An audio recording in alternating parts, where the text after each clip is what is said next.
할렐루야! 중고등부 여러분, 오늘부터는 우리 중고등부실에서 현장 예배를 회복하는 마음으로 처음부터 끝까지 말씀을 나누겠습니다. 제가 기도하고 예배를 시작하겠습니다. 하나님 아버지 감사합니다. 주님 이 시간 주님께 나와 예배드리기를 원합니다. 주의 말씀을 들려주시옵소서. 특별히 코로나19 사태 속에서 하나님의 심판에 대한 메시지, 이 세상의 종말에 대한 말씀을 듣기를 원합니다. 주님께서 우리의 눈을 뜨게 하시고 귀를 열어 주시어서 주의 말씀을 통하여서 이 시대에 우리 한 사람 한 사람에게 주는 주의 음성을 듣게 하여 주시옵소서. 우리 주 예수 그리스도의 이름으로 감사하며 기도했습니다. 아멘. 여러분, 오늘부터 이제 총 4주간에 걸쳐서 말세 시리즈를 갖고자 합니다. 마가복음 13장 말씀은 유명한 말씀입니다. 지금 우리 코로나 사태 속에서 오늘 이 말씀을 배우게 되면서 우리가 내가 어떤 자세로, 어떤 마음가짐으로 지금 이 시대에 하나님의 백성으로 살아갈지에 대해서 배우기를 원합니다. 오늘 말씀의 제목은 하나님의 영광이 떠난 성전입니다. 하나님의 영광이 떠난 성전. 다 함께 요절 말씀을 읽겠습니다. 예수께서 이르시되 내가 이 큰 건물들을 보느냐 돌 하나도 돌 위에 남지 않고 다 무너뜨려지리라. 자, 여러분, 우리 오늘 말씀 첫 구절은요, 예수님께서 성전에서 나가실 때로 시작합니다. 그런데 성전에서 나가신 다음에 다시는 안 들어오세요. 지금 예수님이 몸으로 하신 행동이 너무나 큰 중요한 메시지가 있습니다. 그리고 3절을 보면 예수님이 감람산으로 가셔서 성전 맞은편에 있는 그 감람산에 마주대하여 앉으십니다. 지금 예수님의 행동을 잘 보셔야 됩니다. 좀 이따 보겠지만 이것은 예수님께서 성전을 떠나시는 이 행동이야말로 오늘 말씀의 제목처럼 하나님의 영광이 떠났다는 것을 보여주는 액션입니다. 먼저 예수님은 제자들과 감탄해가지고 이 돌들을 보세요. 이 엄청난 건물을 보세요 라고 감탄하니까 예수님이 빨간 글씨를 보세요. 내가 이 큰 건물들을 보느냐 돌 하나도 돌 위에 남지 않고 다 무너뜨려지리라 라고 예수님께서 되게 찬물을 끼얹는 말씀을 하십니다. 돌 하나도 돌 위에 남지 않고 성전이 완전히 파괴될 것이라고 하시는 겁니다. 실제로 이 말씀처럼 AD 70년에 티투스 장군에 의해서 로마의 그 장군을 통하여서 예루살렘은 초토화가 되고 성전은 다 불타고 갑니다. 다 무너지고 갑니다. 돌 위에 돌 하나 남지 않고 다 무너지고 성전 바깥에 있는 벽에 그 통곡의 벽 일부만 남아있습니다. 지금 예루살렘에 가면은 통곡의 벽 일부만 남아서 그곳에서 유대인들이 그 돌을 만지면서 기도하는 그런 관행이 있습니다. 여러분, 예수님은 왜 이러한 성전이 파괴된다고, 너희 나라가 멸망할 것이라고, 우리 예루살렘이 멸망하고 이스라엘이 멸망할 것이라고 말씀하실까요? 이 성전에서는 이미 하나님의 영광이 떠났기 때문입니다. 어떤 점에서? 첫 번째, 우리 열매 없는 무화과 나무 때 말씀을 통해서 나눴지만 성질을 상징하는 그 무화과를 예수님은 저주했습니다. 왜? 이파리만 무성한 채 열매가 없거든요. 꼭 이 성전과 같았습니다. 당시 성전은 겉보기에는 종교적인 열심은 대단했습니다. 성전 건물은 화려했죠. 그 안에서 2월절과 오순절과 초막절 때마다 1년에 3번씩 수만 명, 전국에서 또 해외에서도 많은 유대인들이 와서 예배를 드리면서 행사를 벌였습니다. 또 그 안에서 축제를 벌였습니다. 하지만 그렇게 겉보기에는 요란하고 화려했지만 그 속은 어땠습니까? 속에는 성전에서 기도하는 사람은커녕 장사치들이 우울거렸고 뒷돈을 받아먹고 또 성전을 책임지는 우리 종교 지도자들은 그 헌금한 돈들을 뒤로 받아서 자기 배를 채웠고 장사치들과 결탁을 해서 뒷돈 받고 나아가서 거기서 기도하는 사람은 없었습니다. 하나님께 나아가서 기도하고 죄 씻음 받아서 그 영혼의 속죄함의 은혜가 있어야 되는데 그게 없었습니다. 성전을 통해서 하나님과 관계가 회복되어서 천국의 기쁨이 임해야 되는데 천국의 기쁨도 하나님의 임재함도 없는 그 성전은 이미 열매는 없고 이파리만 무성한 다 썩을 대로 썩고 부패한 그런 모습이었죠. 그래서 예수님은 그 무화과 나무를 저주했고 다음날 보니까 뿌리째 말라내셨습니다. 그것은 바로 다가올 예루살렘 성전에 대한 심판을 예고하시는 말씀이자 동시에 유대인들의 멸망, 예루살렘과 이스라엘의 멸망을 예고하시는 말씀이었습니다. 두 번째로 예수님은 이미 이 성전에 있는 지도자들한테도 앞으로 닥칠 심판을 경고했습니다. 방금 말씀드린 것처럼 악한 농부들의 비유를 통하여서 너네가 바로 악한 농부들이다. 주인이 은혜를 베풀어서 정말 좋은 포도를 맡겼더니 계속해서 소출을 내지 않고 종들을 죽이고 맛있는 아들까지 죽이고자 하는 너희들이야말로 악한 농부들이다 라고 비유를 통하여 말씀하십니다. 그들은 그 자기들의 가르친 줄 알고 더 예수님을 죽이려고 했고 예수님을 호투 잡기 위해서 세금 문제로 부활 문제로 예수님을 계속 발목을 잡고자 했죠. 여러분, 그런데 이 말씀에서요, 아까 말씀드린 것처럼 예수님이 성전에서 나가서 성전 맞은편에 감람산에 앉아서 마주대에 앉으시는 그 행동이야말로 여호와의 영광이 성읍 가운데에서부터 떠나가서 성읍 동쪽 산, 곧 감람산입니다. 성읍 동문 밖에 있는 동쪽 산 감람산에 머무르고라고 하는 에스겔서 말씀을 예수님이 그대로 몸으로 보여주신 것입니다. 에스겔 선지자가 우리 예루살렘 바벨론의 심판을 받기 전에 사실 이 성전은요, 지금 성전은 BC 586년에 바벨론에게 멸망할 때에 철저하게 없어졌고 다 파괴되고 불타버렸고 그 다음에 이제 한참 후에 수백 년 지나서 이제 건축한 겁니다. BC 586년에 나라가 망한 다음에 그 뒤에 다시 70년 뒤에 돌아와서 성전을 짓습니다. 초락을 짓습니다. 그 뒤에 헤롯 왕이 당시 이제 예수님 시대 헤롯 왕이 멋지게 리모델링을 해주었어요. 하지만 겉만 화려하지 속은 텅 비었습니다.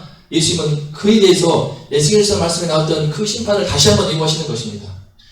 여호와의 영광이 성읍 가운데서부터 바로 성전 예루살렘 한 중심에 있는 성전 가운데서부터 떠나가서 성읍 동쪽 산에 머무르고 이 모습을 예수님은 그대로 지금 재현하시는 것입니다. 약 600여 년의 세월이 흐른 시점에서 여전히 성전은 썩었던 것입니다. 과거의 솔로몬 성전이나 지금 지은 이 제2성전이나 헤롯 왕이 멋지게 가꾸었던 지금 성전이나 똑같은 것입니다.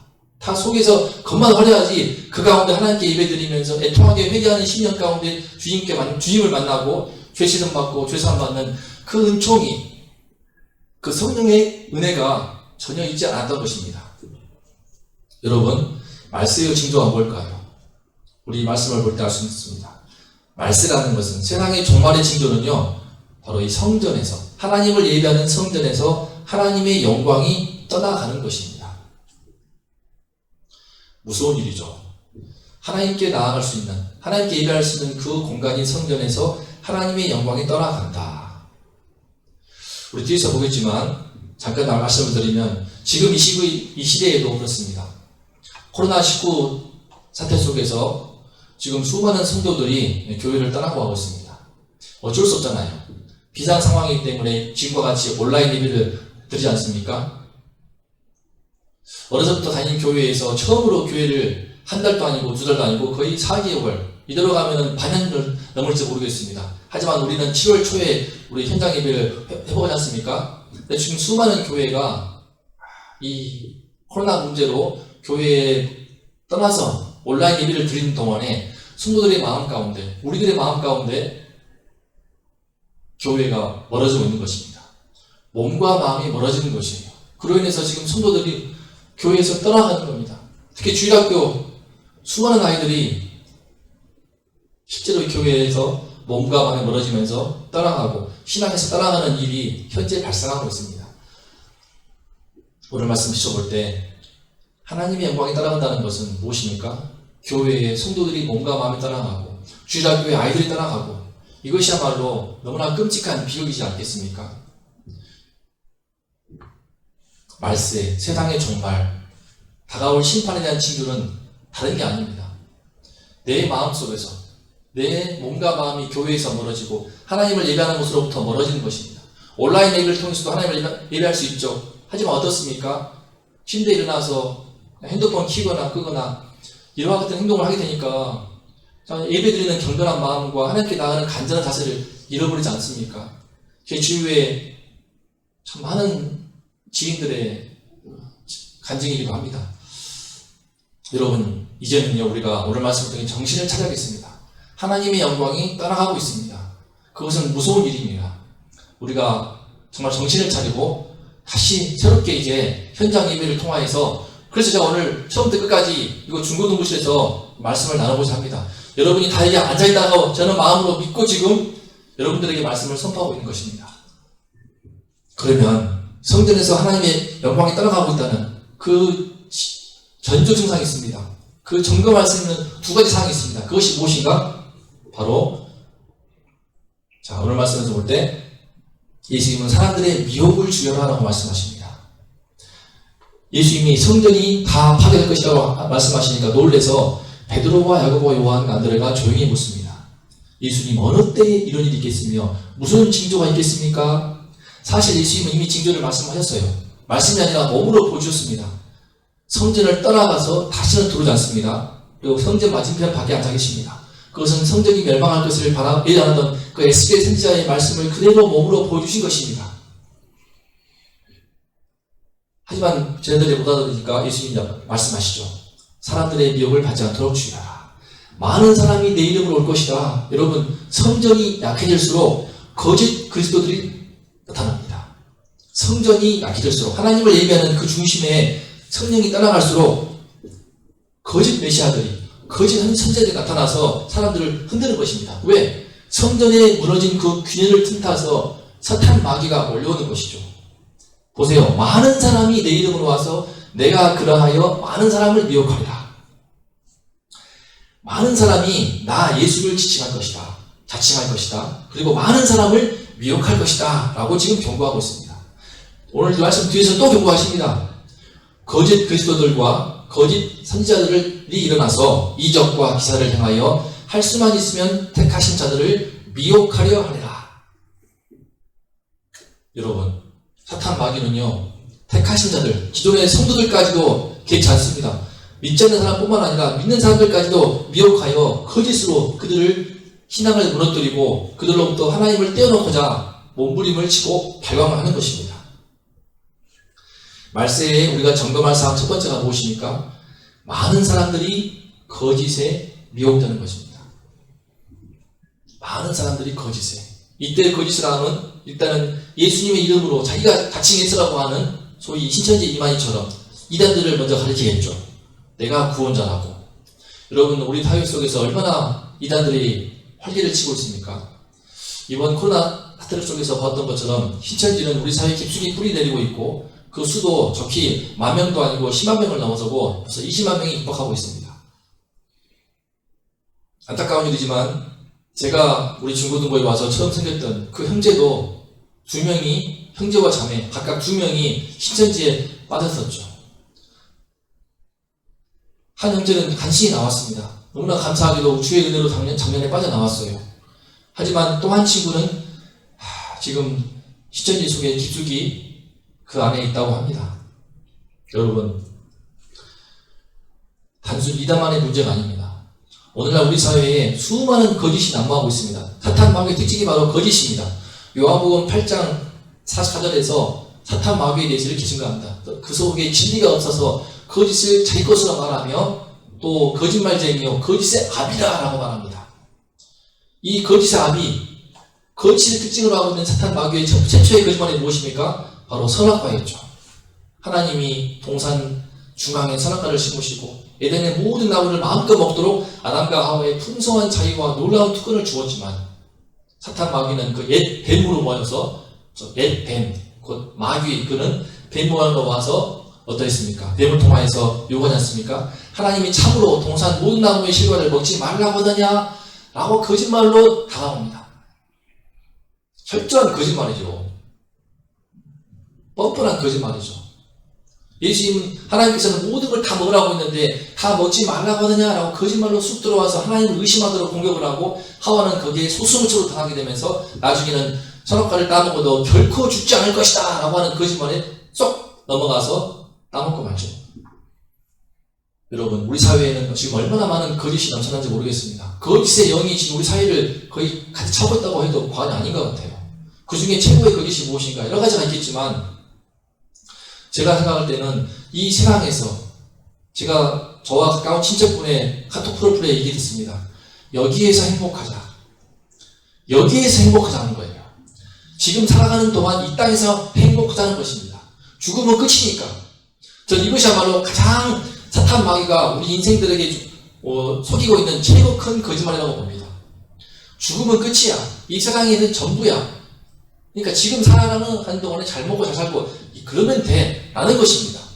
하나님을 보지 못하게 하고 이 세상이 전부인 것처럼 땅에 코를 쳐박게 하게 되고 그 가운데 타협하게 되고 그 가운데 뭔가 욕심과 탐욕에 빠지게 되고 전혀 구원을 삼보지 않게 되는 것입니다. 죽음은 끝인데 뭐가 중요하냐.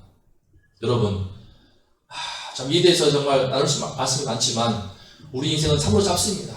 풀의 꽃과 같이 지나갑니다.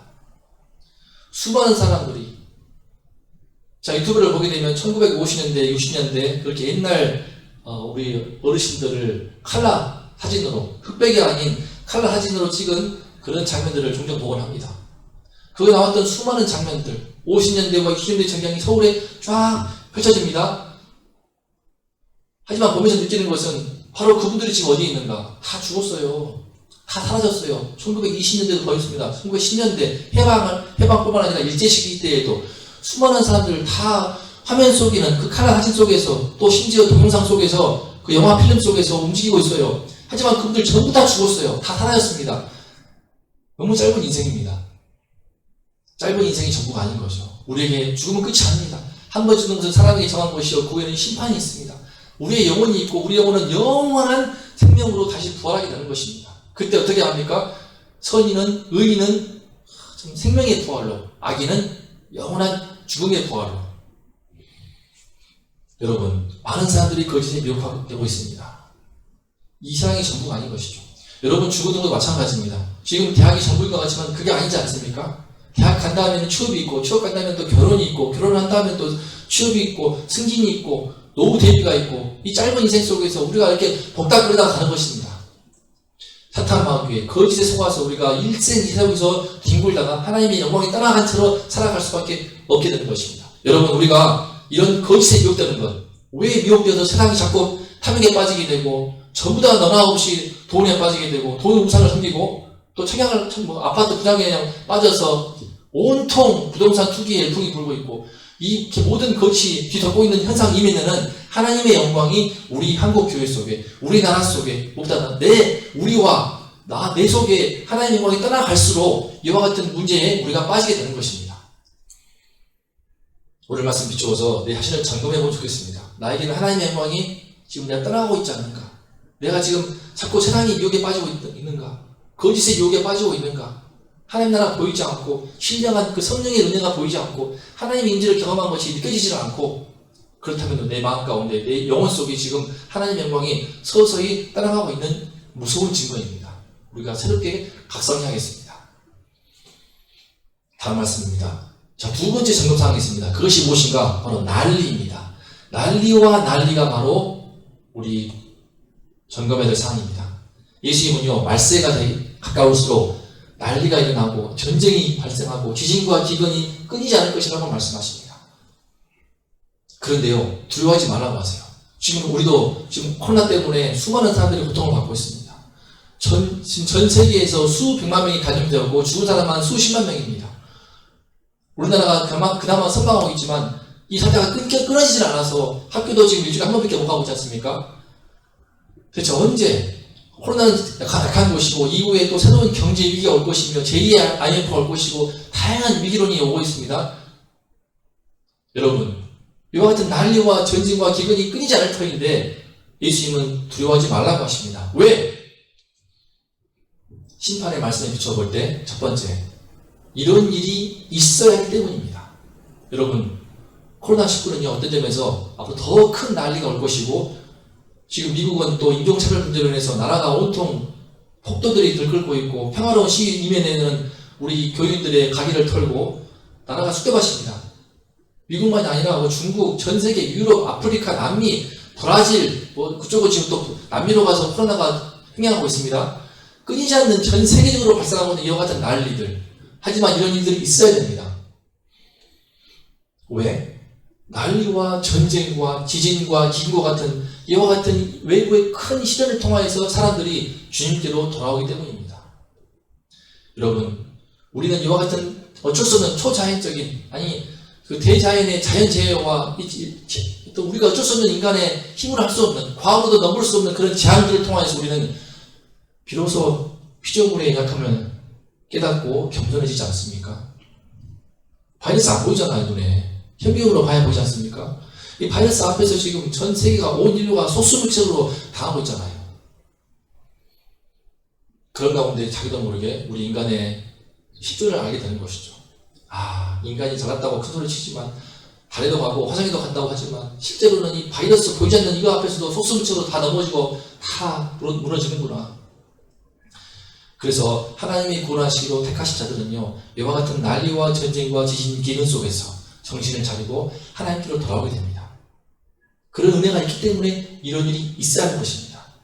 저도 개인적으로는 부모님의 이혼 문제라고 하는 큰 인생의 시련을 속에서 그 난리를 통하여서 하나님께 나오게 되었고, 정말 새벽마다 기도하고 밤마다 기도하는 가운데 주님을 만나게 되었습니다. 우리 인간은 너무나 교만해서요, 외부의 시련과 고통과 큰 고난이 없이는 결코 겸손할 수가 없습니다. 하나님께 나올 수가 없습니다. 지금이 좋다, 행복하다, 평안하다 그러면 누가 주님께 나오겠습니까? 그래서 이러한 일이 있어야 하는 것입니다. 이 땅은 심판받을 수밖에 없는 세상이기 때문에 그것을 깨닫게 하기 위해서, 깨닫고 주님께 나와 구원을 받아서 영원한 하나님 나라의 영생을 얻게 하시기 위해서 하나님께서는 말세가 될수록 이와 같은 난리와 전쟁과 지진과 기근을 있어야 한다고 말씀하시는 것입니다. 하지만 또 하나, 있어야 하기 때문에 괴롭겠죠. 힘들겠죠. 우리도 이번 바이러스 때문에 얼마나 불안하고 힘들고 또 고통스럽습니까? 하지만 아직 끝이 아닙니다. 이제 시작일 뿐입니다. 앞으로도 더 많은 바이러스의 공격, 또 다른 위기가 있을 것입니다. 경제 위기뿐만 아니라 실제로요, 한두 번 재난과 고통으로 인간은 돌아오지 않습니다. 사람은 참으로 완악하고 고집생기 있어서요, 어떤 큰 시련 속에서 무릎을 꿇고 겸손하게 기도해서 그 사태를 면하게 되면 금세 또 마음이 간사해져서 하나님을 떠나고 맙니다. 정말 기도해서 대학만 보내주시면 제가 무엇이든지 할게요 라고 하지만 막상 대학 간 다음에는 캠퍼스에 들어가서 그 화려함에 취해서 신앙을 접게 되는 그런 케이스를 저도 주변에서 여러 번 보았습니다. 왜 그럴까요? 그만큼 우리가 쉽게 간사해지고 쉽게 완악해지는 존재인 것입니다. 한두 번 재난과 고통으로 안 돼요. 벽이 더 나아도 소용없습니다. 그때는 끝이에요. 지나고는 금방입니다. 보세요. 이집트의 애굽의 10가지 재앙, 10번의 재앙을 때려서 온 나라가 초토화되는 하나님의 살아있는 엄청난 그 전능의 권능을 보았지만 바로왕은 회개하지 않았습니다. 10번도 부족한 거예요. 쫓아오잖아요. 그래서 어떻습니까? 거기 홍해 바다에 다 쌍그리 그 군대가 수장나가지 않습니까?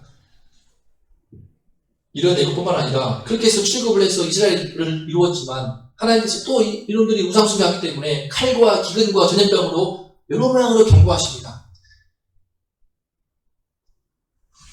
우리 구약 말씀을 보게 되면 에레미야 말씀, 에스겔 말씀을 봐보세요.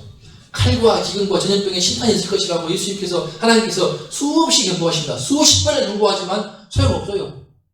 결국은 바벨론 심판을 받습니다. BC 580년에 나라가 망하고 맙니다. 성전 다 불타고 말아요. 그래서 포로로 끌려갑니다. 그곳에서 70년 동안 고통받죠. 비로소 우상숭배의 죄를 회개하고 돌아옵니다. 실제로 바벨론 심판을 통하여서 70년의 그 바벨론 성화를 통하여서 그 마음 가운데 뿌리 깊었던 모든 우상숭배의 자기 뿌리 뽑히고 다시는 우상, 눈에 보이는 우상은 섬기지 않습니다. 이제 눈에 보이지 않는 우상을 섬기는 것이죠. 여러분, 코로나19는요 끝이 아닙니다. 이게 시작입니다. 더 큰 고통이 올 것이라는 그런 사인을 여러 모양으로 우리는 받고 있습니다. 말세의 두 번째 증거사항 무엇입니까? 첫 번째는 그것이었습니다. 거짓. 두 번째는 난리와 전쟁과 같은 이런 외부의 큰 재앙입니다.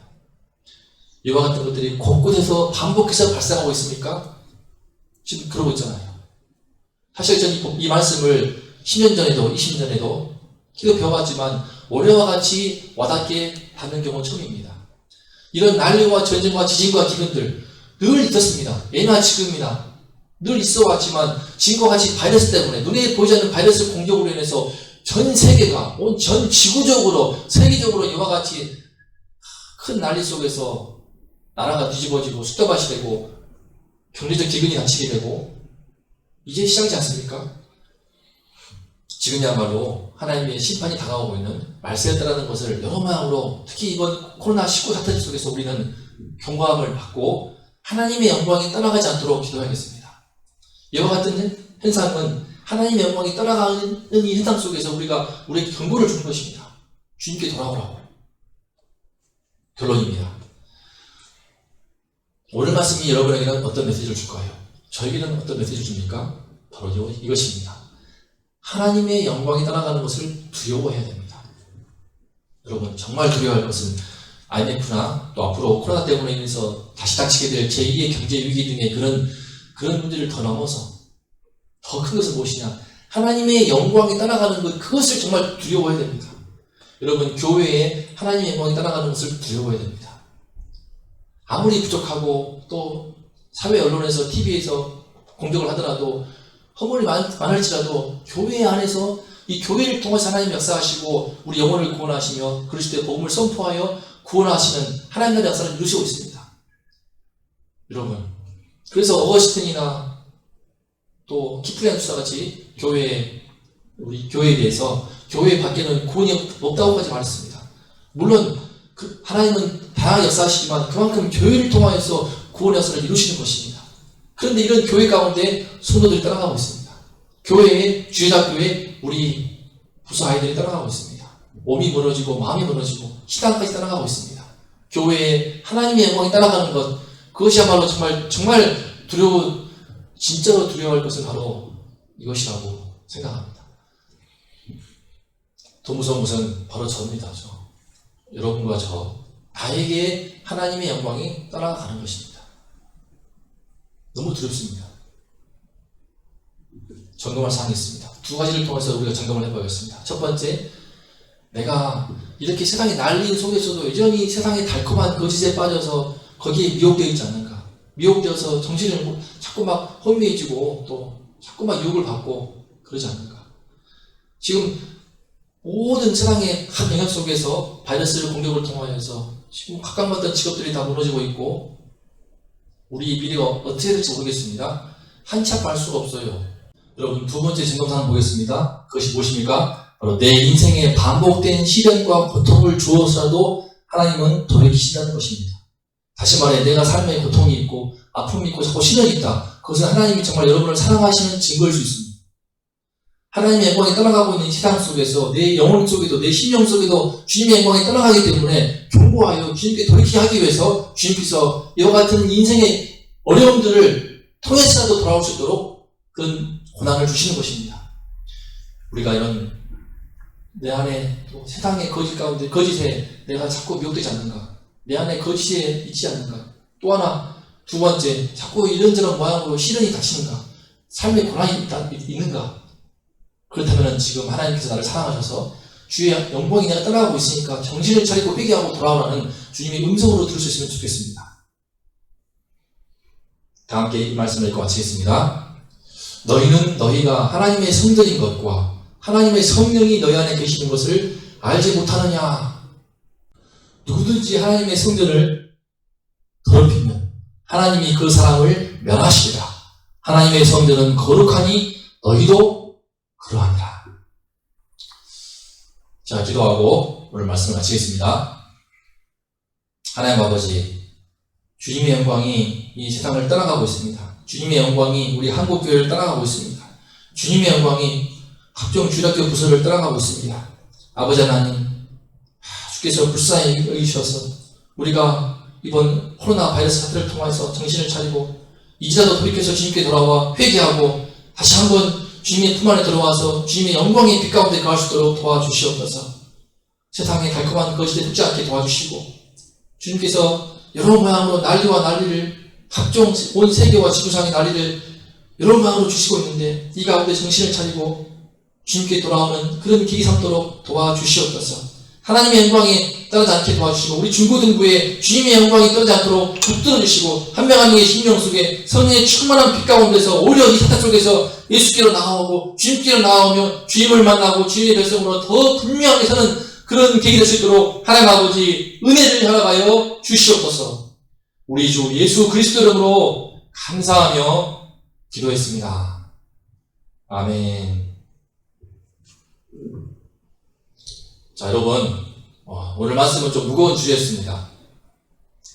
하지만 말세라는 세상의 종말, 심판에 대한 말씀이기 때문에 결코 가벼울 수 없는 말씀이며 동시에 오늘날 우리 시국 속에서 너무나 우리에게 주는 의미가 크다고 믿기 때문에 힘들었지만 여러분과 함께 나누었습니다.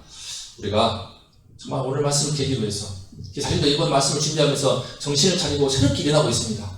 하나님의 영광을 다시 회복할 수 있기를, 여러분의 심령 가운데 결코 하나님의 영광이 떠나가는 그런 비극이 없도록 우리 모두가 다 이번 한 주 동안을 회개하고 주님께 돌이킬 수 있는 그런 시간이 될 수 있기를 바랍니다. 몇 달 동안 예배를 현장에서 못 드리고 집에서 온라인으로 드렸지만 그로 인해서 내 안에 파고들었던 그 편안함과 안락함의 유혹들, 이미 멀어지고 때로 멀어지고 있는 내 마음속에 이 교회에 대한 멀어진 마음들, 우리가 이 모든 것들을 정말 뿌리째 드러내어서 이제 던져버리고 회개해야겠습니다. 주님께 돌아와서 간절한 마음으로 예배를 드리면서 주의 말씀을 통하여서 다시 한번 주님의 영광이 우리 영혼 속에 깊이 들어와서 하나님의 백성으로 이 땅을 살아갈 수 있도록 이 모든 은혜가 우리 모두에게 넘쳐날 수 있도록 은혜를 주시기를 주 예수 이름으로 간절히 기도하며 축복합니다.